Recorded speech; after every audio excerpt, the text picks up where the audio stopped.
Today, we're talking about a feeling I think everyone knows, that sense of being caught in the middle of life's constant storm, and how we can maybe find a little bit of calm and purpose right in the center of it. So let me ask you this, and be honest. Do you ever feel like you're just being swept away by life? Pulled along by this endless current of tasks, worries, and things you have to do, with no time to even catch your breath? If you answered yes, well, there's a name for that feeling. The source we're looking at calls it the tempest of consciousness. It's this powerful metaphor for the mental storm that, let's face it, we all live inside pretty much every day. So what exactly is it? It's that huge, raging storm of thoughts, anxieties, and obligations that are always swirling around in our heads.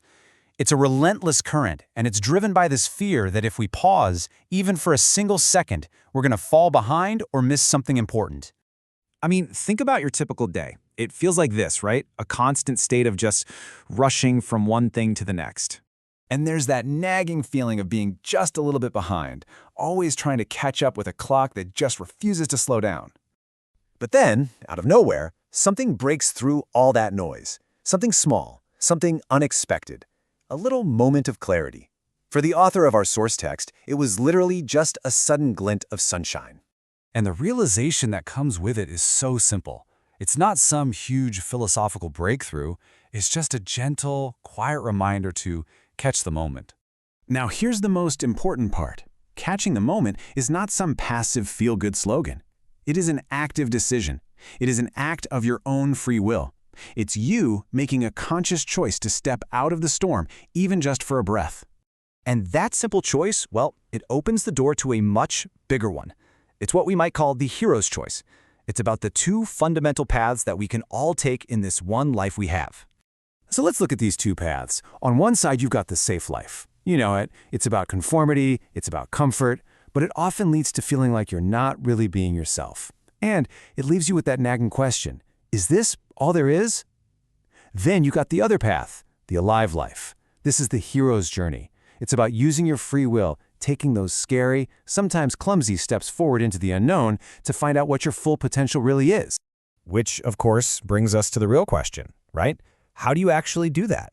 How do you choose that alive life and not get stuck in a place that's comfortable but ultimately unfulfilling? The answer, thankfully, is actually a lot simpler than you might think. It doesn't mean you have to completely overhaul your life overnight. It all starts with one small initial step. Okay, so here it is. It really boils down to three things. First, you have to acknowledge your own power, your free will. You are not a victim of your circumstances. You choose. Second, ask yourself a simple but really profound question. Who is my teacher? And third, just take one small, real-world action. Open a notebook and just start to write. Anything. This all comes back to a core truth, one that was put beautifully by the Buddhist monk Thich Nhat Hanh. He said, life is available only in the present moment. Think about that. If we're always lost in the past or worried about the future, we're not actually living at all.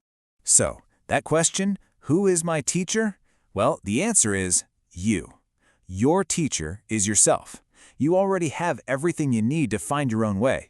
The only thing left to do is to begin.